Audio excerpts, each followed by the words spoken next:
એ ડાયરા ને સીતારામ સામાન્ય રીતે બાકાઝીકી થાય કોની વચ્ચે? સત્તા પક્ષ અને વિપક્ષ. બહુ ઓછું જોવા મળે કે વિપક્ષમાં જ બાકાઝીકી થઈ જાય અને એક હોડ શરૂ થાય, એક નવો સ્ટન્ટ શરૂ થાય કે મસીહા કોણ. હવે મસીહા તો ખબર નહીં, પરંતુ એક વાત નક્કી છે કે ખેડૂત ભાઈઓ તમને તો ડીંગો ડીંગો જ મળ્યો છે અને આ ઈ જ કરવા આવ્યા હતા એવું સાબિત થઈ ગયું છે. કારણ કે હવે એની માટેની લડાઈ શરૂ થઈ છે, આક્ષેપબાજી શરૂ થઈ છે કે ખેડૂતોની હકીકતમાં પડખે કોણ ઊભું રહ્યું છે? કોંગ્રેસ કે આમ આદમી પાર્ટી? પહેલાં કોંગ્રેસે આપ ઉપર પ્રહાર કરીને આરોપ લગાવી દીધા, હવે આપે કોંગ્રેસ પર સવાલ ઉઠાવી દીધા. હવે આ બધાયમાં ખેડૂતો જાય, ખેડૂતો મરે, કાંઈ લેવા દેવા નહીં. બાકી અમે તો રાજનીતિ કરશું, અમે મજા કરશું, અમે એ જ કરવા માટે આવ્યા છીએ. આખી એ વાત સમજશું, આખી એ વાત તમને ગળે ઉતરે એ ભાષામાં સમજાવીશ.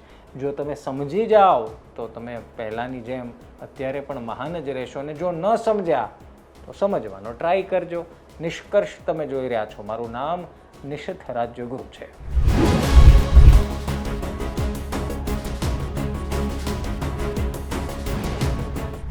ભાઈ 15 તારીખે જ્યારે ટ્રેક્ટર રેલી નીકળી ત્યારે એક વાત બહુ સર્વગ્રાહી ચર્ચામાં હતી. ખેડૂતોને એ મનોમન હતું કે આપણે ગાંધીનગર સુધી જવાનું છે. હવે ગાંધીનગર સુધી જવાનું છે એ વાત પત્રકારોને એમ લાગતી હતી કે ભાઈ આપણે હવે નીકળ્યા જ છીએ, રેલીમાં જોડાયા જ છીએ તો છેક ગાંધીનગર સુધી જઈશું. પરંતુ વચમાં આખી યાત્રાએ હોલ્ટ લીધો. એ હતો ઓગણજ સર્કલ. ઓગણજ સર્કલ ખાધું પીધું, રાજ કર્યું, ભાષણબાજી કરીને ત્યાંથી પડીકું પેક થઈને પાછું આવી ગયું. એની પાછળનું કારણ એ હતું કે ગાંધીનગરની પરમિશન નહોતી, અને ગાંધીનગરની આપણી પાસે પરમિશન જ નથી એવું આગેવાનોએ ખેડૂતોને કીધું જ નહીં. એટલે ખેડૂતો 2 દી 3 દી ટ્રેક્ટર હાંકીને હજારોનું ડીઝલ બાળીને અમદાવાદ સુધી આવ્યા અને વિલા મોઢે કોઈ પણ ઉપાય વગર, ઉકેલ વગર એ પાછા ફરી ગયા. એકંદરે સરકારે આ રેલીની નોંધ તો લીધી, પરંતુ જે અસર થવી જોઈતી હતી એ ન થઈ. અને સીધી ભાષામાં કહું તો ખેડૂતોના ખભે બંદૂક મૂકી જેને રાજનીતિ કરવાની હતી એ રાજનીતિ કરી ગયું અને ખેડૂતોના હાથમાં કાંઈ આવ્યું નહીં. આ હકીકત છે, આ નરી વાસ્તવિકતા છે. થયું ડખો એ થયો કે એ જ સભામાંથી, હવે કોંગ્રેસ એને સભાનો કે વિશ્રામની સ્થળ કે કંઈક અલગ અલગ નામ આપશે તમને, બાકી સભા સ્થળ જ હતું. ભાષણબાજી કરવાની જ નહોતી થતી, અને જો ભાષણબાજી જ કરવી હતી તો આ લઈને નીકળવાનું નહોતું. ખેર, એ વિષયમાં નથી પડવું. ડખો ત્યાં થઈ ગયો કે બીજા દિવસે કોંગ્રેસે પ્રેસ કોન્ફરન્સ કરી જેમાં લાલજી દેસાઈ સહિતના નેતાઓ ત્યાં હાજર હતા અને એમણે એવું કીધું કે અમે તો ગાંધીનગરની પરમિશન માંગી હતી ધારા 144 લાગ્યા પછી, પરંતુ ગાંધીનગરમાંથી અમને પરમિશન મળી નહીં. અમને એવું કહેવામાં આવ્યું કે જગ્યા જ નથી, એટલે અમને પરમિશન ઓગણજ સુધીની જ આપવામાં આવી.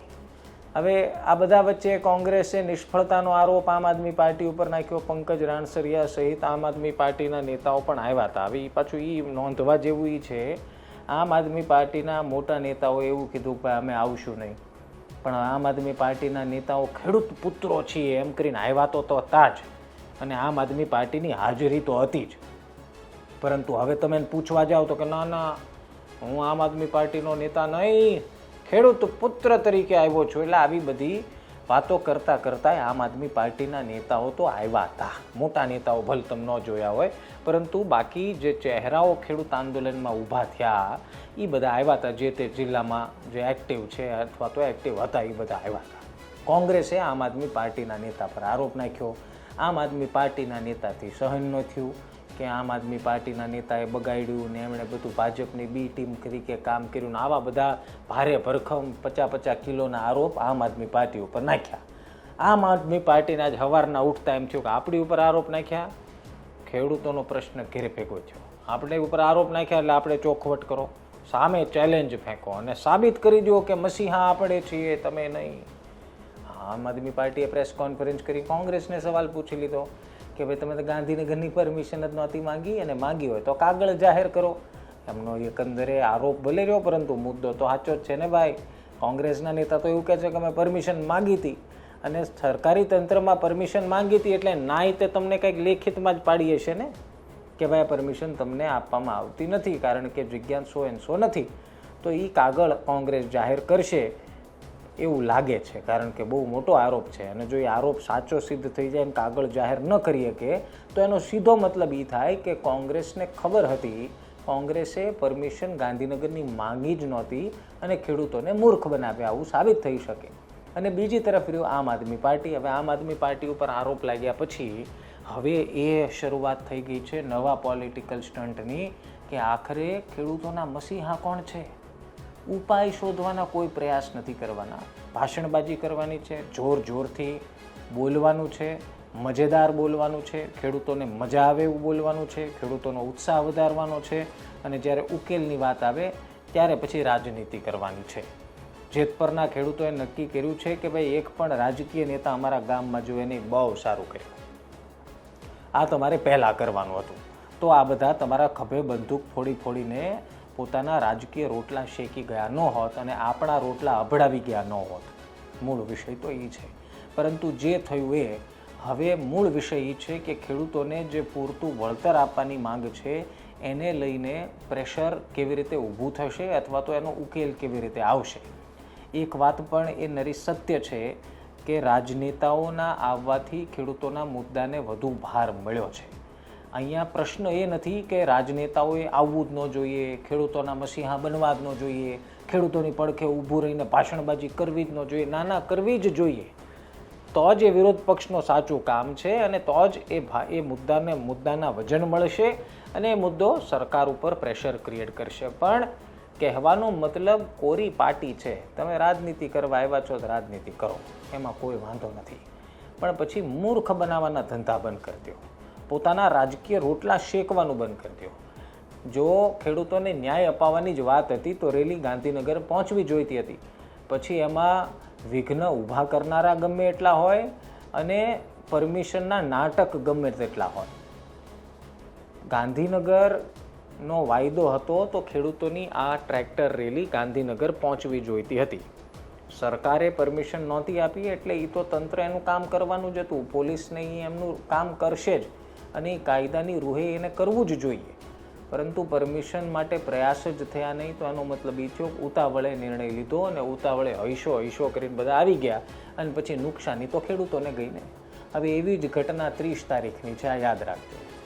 લાલજી દેસાઈએ તો પ્રેસ કોન્ફરન્સમાં ખૂબ તાવ સાથે કીધું છે કે અત્યાર સુધી અમે ખેસ વગર લડતા હતા, હવે ખેસ સાથે લડીશું. એટલે હવે ભાંડો ફૂટી ગયો એટલે હવે ખેસ પહેરીને લડો, ખેસ પહેર્યા વગર લડો. ખબર તો પડી જ ગઈ રાજનીતિ કરી એમ.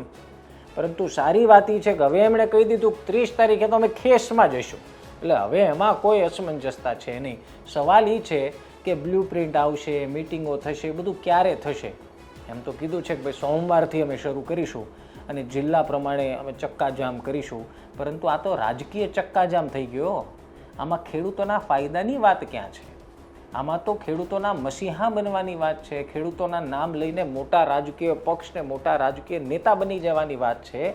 ખેડૂતોના અસલ મુદ્દાની વાત ક્યાં છે? ખેડૂતોના આ સમસ્યાનું નિરાકરણ ઉપર ચર્ચાની ક્યાં વાત છે? કોની સાથે ચર્ચા કરવાની, શું ઉકેલ લાવવાનો? સરકાર પર મોટા નેતાઓ એક સાથે વિપક્ષના નેતાઓ જઈને સરકારને રજૂઆત કરે, સરકારને વિનંતી કરે, શું એનો પ્લાન શું ચક્કાજામ કરવાથી જે ખેડૂતો પોતાના ખેતરની આડાશમાં ઊભા છે કે અમારે અહીંયા 10-20 ફૂટના ખાડા ખોદીને થાંભલા ધબેડી દીધા છે અને વળતરના નામે મીંડું છે, તો અમને એ વળતર ક્યારે મળશે અને વળતર ન મળે તો અમારે આ કરવા નથી દેવું. એ ઉકેલ તરફ કોણ વાત કરે છે એ તમને કોઈ નહીં કહે. હાલો રેલી કરીએ ને હાલો ગાંધીનગર જઈએ ને હાલો ચક્કાજામ કરીએ ને હાલો જેલ ભરીએ ને પછી બળિયા તમારે ખાવાના, જેલમાં તમારે જવાનું. બોટાદમાં શું થયું? હળદળ કાંડમાં શું થયું? કેટલાય ખેડૂતોએ જેલવાસ ભોગવવો પડ્યો, કેટલાય ખેડૂતો જેલમાં ગયા. રાજુ કરપડાઈ જેલમાં ગયા હતા, બહાર આવીને ભાજપમાં જતા રહ્યા. હવે સરસ મજાની વાતો કરે છે. હવે ખેડૂતોનું કોઈક સુરનગરમાં વિરોધનું નામ લે, રાજુભાઈ નથી દેખાતા એવું કહે ત્યાંના લોકો. બીજી તરફ કહેવાનો મતલબ કે નુકસાની તો આખરી ખેડૂતોને થઈ રહી છે. તો ખેડૂતોના મૂળ મુદ્દાના ઉકેલ ઉપર ચર્ચા કરવાને બદલે, જાહેર કરવાના બદલે ચક્કાજામ ને આ કરવું જોઈએ. વિરોધ પક્ષનું આ પણ કામ છે કે સરકાર પર પ્રેશર આવે, પણ આ કર્યા પછી તો પરિણામ મળવું જોઈએ. 1111 ટ્રેક્ટર લઈને એટલા લાંબા કિલોમીટર અંતર કાપ્યા પછી, એટલા હજારોનું ડીઝલ બાળ્યા પછી, જો વિલા મોઢે હાથ ખંખેરીને ખેડૂતોને પાછા જ જવાનું હતું, ભાઈ જ્યાં વિરોધ કરતા હતા જ્યાં હું ખોટા હતા, ત્યાં ઘરનું ભાણું તો હતું, ઘર તો હતું, રાત પડતા ઘરે આરામ કરવા તો જવાતો હતો. કહેવાનો મતલબ આ રાજકીય રમત થઈ ચૂકી છે, રાજકીય રોટલા શેકવાની હોડ જામી છે. બાકા ઝીકી બોલી રહી છે કે મસીહા અમે બનશું, એક કે ના ના અમે, બીજા કે ના ના અમે, અને બીજી તરફ સરકાર હે મજાની રાજી માજી તાજી માજી થઈને એકદમ રાજી થઈને બેઠી છે કે આ બધા અંદરો અંદર બાંધી લે તો કંઈક પછી આપણી ઉપર પ્રેશર વેશર તો આવવા નથી, કેમ કે બાધે તો અંદરો અંદર છે.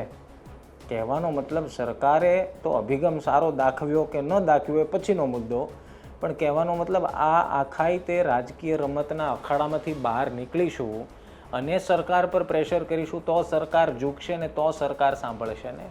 બાકી સરકારને અત્યારના એ વાતની તો પડી જ નથી, કારણ કે સરકારને ખબર છે કે અહીંયા તો મસીહા બનવાની હોડ જામી છે, પહેલાં એ પૂરું થઈ જવા દો અને ત્યાં ખેડૂત બિચારા થાકી જાય, ખેડૂત બિચારા હારી જાય. એટલે આમાં નુકસાની બંને બાજુની છે. અને સરળ ભાષાની વાત એ છે કે ખેડૂતોએ હવે સમજી જવાની જરૂર છે, અને ખેડૂતો હવે આ રાજકીય ડ્રામા અને રાજકીય નાટકોથી જેટલા દૂર રહે એટલી વધારે વાત સારી છે. તમારું શું માનવું છે કમેન્ટ જરૂર કરજો. બાકી ધ્યાન રાખો, મજા કરો. સીતારામ.